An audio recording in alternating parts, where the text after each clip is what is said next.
Welcome to Devbhoomi craze education. Friends, आज हम यहाँ पे अध्ययन करेंगे भाषा द्वितीय हिंदी।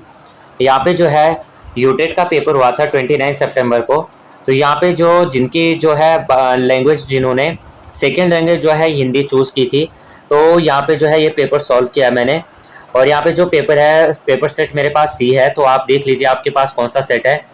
फ्रेंड्स, वैसे तो मैंने सभी क्वेश्चंस को जो है काफ़ी जो है एनालिसिस किया है, उसके बाद ही मैंने वीडियो बनाया। लेकिन तब भी जो यहाँ पे अगर कोई क्वेश्चन यहाँ पे जिसका आंसर थोड़ा आपको लगता है कि कोई और ऑप्शन हो सकता था, तो आप उसको जो है पिन कीजिएगा। क्योंकि मैंने यहाँ पे जो है इसको रीड आउट करके, बाकी तो जो यहाँ पे जो गद्यांश के हैं, गद्यांश के क्वेश्चन में थोड़ा बहुत ऊपर नीचे हो सकता है। बाकी जो यहाँ पे और क्वेश्चन हैं, बाकी तो एकदम सटीक आंसर्स हैं। तो आपको भी जो आंसर थोड़ा ऊपर नीचे लगते हैं तो आप उन्हें कमेंट कर दीजिएगा। अब यहाँ पे सबसे पहले हम देख लेते हैं कि भाषा द्वितीय हिंदी। यहाँ पे जो क्वेश्चन है 61 से 64 तक, यहाँ पे आपको गद्यांश पढ़ के आंसर देने हैं। तो फ्रेंड्स, यहाँ पे गद्यांश आप पढ़ लीजिए, आपके पास भी बुकलेट होगी तो आप वहाँ से देख लीजिएगा। सबसे पहले है, भारतीय परंपरा का भक्त पारमार्थिक ज्ञान का दावा क्यों नहीं करता है? तो क्यों नहीं करता है, तो यहाँ पे राइट आंसर है ऑप्शन नंबर सी। भारत में ज्ञान मार्ग, भक्ति योग और योग मार्ग में अलगाव रहा है, तो राइट आंसर है ऑप्शन नंबर सी। अगला क्वेश्चन है कि कलत्र शब्द का क्या अर्थ है? तो कलत्र शब्द का अर्थ है भार्या। भार्या यानी पत्नी, और ये सभी के हैं, इसके अर्थ हैं।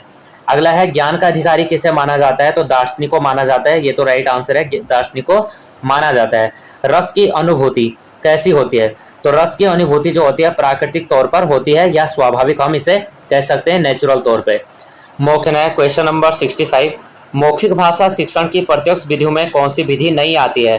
तो नहीं आती, यहाँ पे वार्तालाप आता है, भाषण आता है, अभिनय।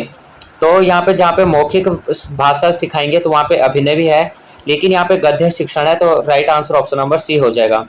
हिंदी भाषा में पढ़ना लिखना सीखना किससे शुरू करना चाहिए? तो ये करना चाहिए अक्षरों से, शब्दों से, या वाक्यों से। तो सबसे पहले हिंदी भाषा में पढ़ना लिखना सिखाना किससे शुरू करना चाहिए? तो अक्षरों से भी, शब्दों से और वाक्य, ये हो जाएगा इन सभी के एक साथ शिक्षण से। यानी अगर हम व्याकरण, अगर हम यहाँ पे अगर पढ़ने का कहा जाएगा तो पढ़ना अगर वो अलग है कि अगर सबसे पहले हम अक्षरों से सीखते हैं, तो अगर यहाँ पे ये ऑप्शन भी हो सकता है कि अगर हम हिंदी भाषा को अगर हम सीखते हैं तो सबसे पहले हम अक्षरों को सीखते हैं, उसके बाद हम सीखेंगे शब्दों को, फिर बनाएंगे वाक्यों को। तो यहाँ पे ऑप्शन नंबर डी जो होगा राइट आंसर हो जाएगा। अगला क्वेश्चन, वाक्य के जड़ चेतन विधान तत्व से क्या तात्पर्य है? तो जड़ पदार्थों में चेतनता की कल्पना और चेतन पदार्थों में जड़ की कल्पना करना। तो जड़ हमारा शरीर है और जो नश्वर है, और चेतना हमारी आत्मा है। तो इसके हिसाब से जो है उपरोक्त तो दोनों हो जाएगा। गद्य की नाटक विधा का प्राण तत्व क्या है? तो ये हो जाएगा संवाद। अगला है, भाषा के व्याकरण का मूल तत्व है, तो ये हो जाएगा अक्षर, शब्द और वाक्य। मूल तत्व यहाँ पे जो हो जाएगा, यहाँ पे तीनों हो जाएंगे, अक्षर भी होने चाहिए, शब्द भी होने चाहिए और वाक्य भी होना चाहिए। तो सबसे पहले अक्षर रहेगा, तब शब्द रहेंगे और तब बनेगा वाक्य बनेगा। अगला, साहित्यिक क्रियाओं में कौन सी क्रिया नहीं आती है? तो नहीं आती यहाँ पे बताया गया है, तो ये है भाषण है, और यहाँ पे जो है वाद विवाद भी होगा।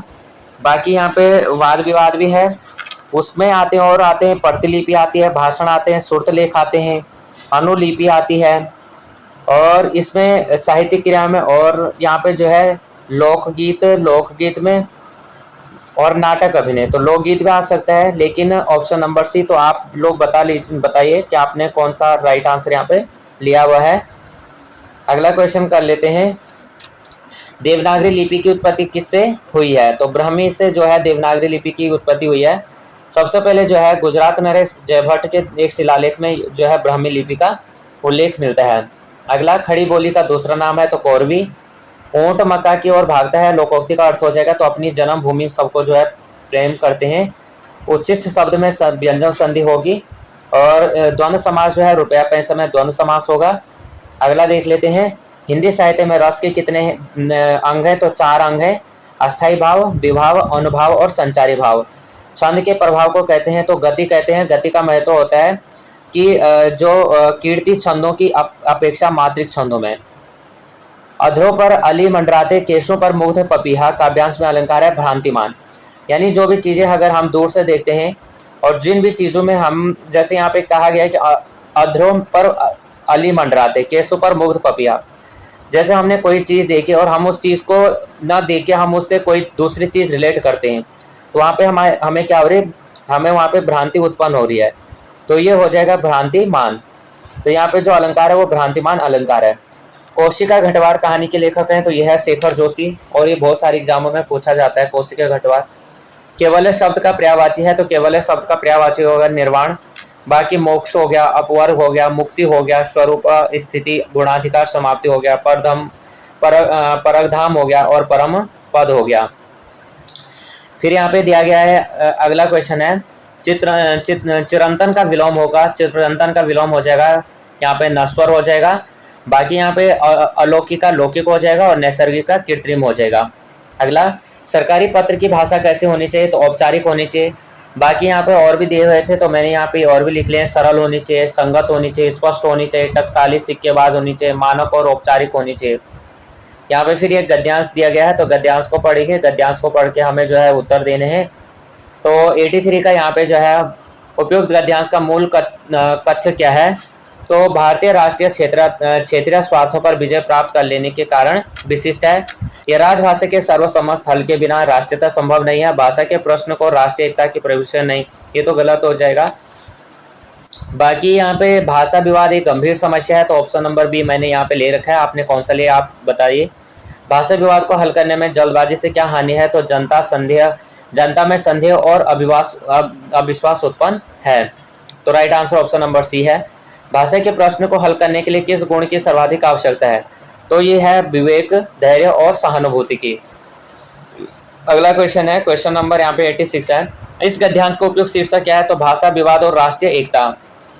व्यंजन घ का उच्चारण स्थान कौन सा है, तो ये हो जाएगा कंठ हो जाएगा। और जिसका यूटेट का जो फर्स्ट पेपर था उसमें भी ये क्वेश्चन पूछा गया था। तो यहाँ पे जो आपको कैसे पहचाने, जो वर्ग होते हैं 5 वर्ग होते हैं, क वर्ग, च वर्ग, ट वर्ग, त वर्ग, क च ट त प वर्ग। तो इस तरह से 5 वर्ग होते हैं और पांचों वर्गों में जो होते हैं 5 वर्ण दिए होते हैं, यानी टोटल 25। अब इसमें से जो है आपको क वर्ग लिखना है तो क वर्ग में आप क्या लिख दो, के टी एम। इस तरह से आप नीचे को लाइन में एक तरह से लिख सकते हैं। और इसको उसके बाद आपको क ख ग घ ग, तो क ख ग घ ग आपके आ जाएंगे कंठ वर्ण में, कंठ व्यंजन में आ जाएंगे।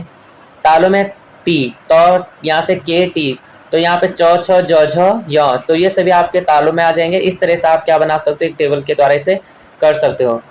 पत्र पत्रिकाओं में हिंदी का पहला पत्र है तो यह है उदंत मार्तंड है। 30 मई 1826 को जो है इसका प्रकाशन किया गया था। समाचार दर्पण का 23 मई 1818 को। तो संस्कृत भाषा के ऐसे शब्द जिन्हें हम ज्यों का त्यों कहते हैं तो वो हो जाएंगे तत्सम, तत्सम, और तत्सम से क्या बनते हैं, तद्भव शब्द बनते हैं। निम्न शुद्ध उस शब्द का चयन कीजिए तो ये हो जाएगा क्लेश। तो फ्रेंड्स हमने यहाँ पे जो है 30 क्वेश्चन कंप्लीट कर लिए। ये जो पेपर सेकंड था, यानी सेकंड पेपर का सेकंड पार्ट जो है सेकंड लैंग्वेज थी, ये हमने यहाँ पे सॉल्व की। अगर आपको ये वीडियो हेल्पफुल लगती है तो प्लीज़ वीडियो को लाइक, शेयर और सब्सक्राइब करना। और फ्रेंड्स आपको अपने यहाँ पे बताना कि आपने जो है यहाँ पे जो गद्यांश के क्वेश्चन थे तो आपने इनका राइट आंसर क्या लिया, क्योंकि मैंने अपने हिसाब से तो जो है यहाँ पे जो आंसर्स लिए हैं मैंने यहाँ पे रीड आउट करके मुझे यही सटीक लगे तो मैंने यही ले लिए। बाकी आप अपने हिसाब से बता दीजिएगा और आपके कितना स्कोर बन रहा है वो आप बता सकते हैं। तो अगर आपको थोड़ा भी हेल्पफुल लगती है तो प्लीज़ वीडियो को लाइक, शेयर और सब्सक्राइब करना। जय हिंद, जय भारत।